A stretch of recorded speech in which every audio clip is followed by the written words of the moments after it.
I'd like to share with you how I got to be the way I am as far as handling a horse is concerned.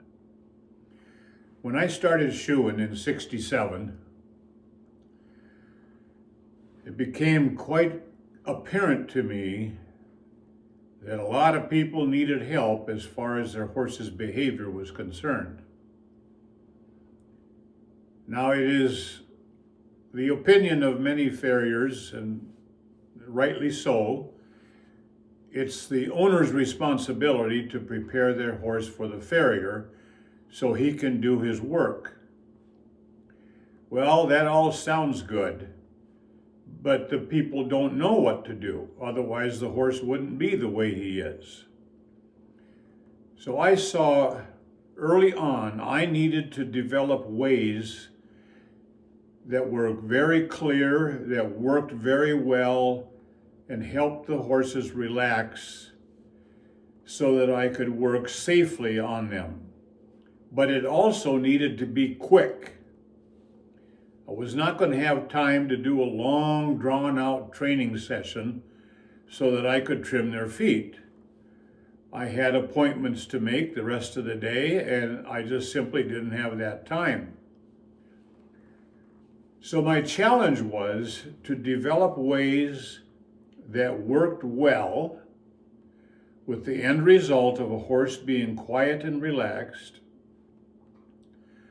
but also that didn't take a long time. So I started by looking at how things happen in the herd. When the boss horse makes a point, the point is taken, and then the matter is dropped. If the point is not taken, the boss horse applies whatever level of brutality is necessary to get that subordinate horse's attention and to figure out it's best to just comply. So I needed to translate that into an interaction between a human and a horse. Well, I'm not a horse. I don't have the weight and strength to deal with another horse the way they deal with each other.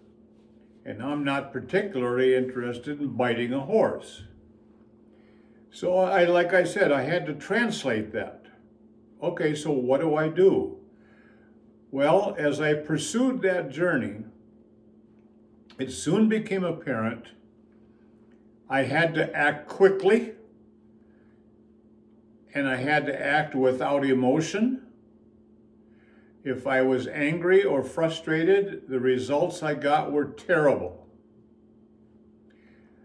So it was a journey of trial and error, success and failure, and finding out what worked the best.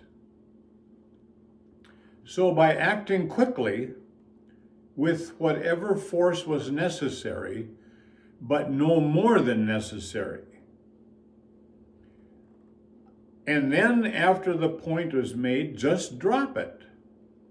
And the horses seemed to really catch on to that because it was the closest to how they function with each other in the herd.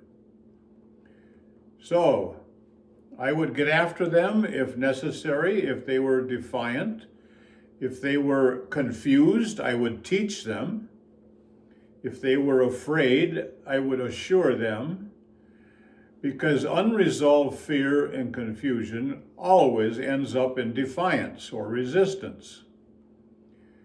So it became a matter of navigating that whole chain of events in ways that had a good outcome. Now, did I make mistakes? Well, of course I did, and you will too. We do not let that deter us. We learn from our mistakes. Fortunately, the vast majority of my mistakes have been fairly benign and non-consequential. Nevertheless, they were mistakes. And they were ways in which I confused the horse or scared the horse or whatever. So by a process of elimination, I stopped doing those things and started to try to really tune into the horse. Well, so anyway, that's kind of it in a nutshell. Fortunately, I got started on my journey before the natural horsemanship stuff came on the scene. There were good things about that, but there were bad things about that. And one of the bad things was it created a lot of bleeding hearts, because the emphasis was on you no longer have to get tough with the horse, now you can be nice.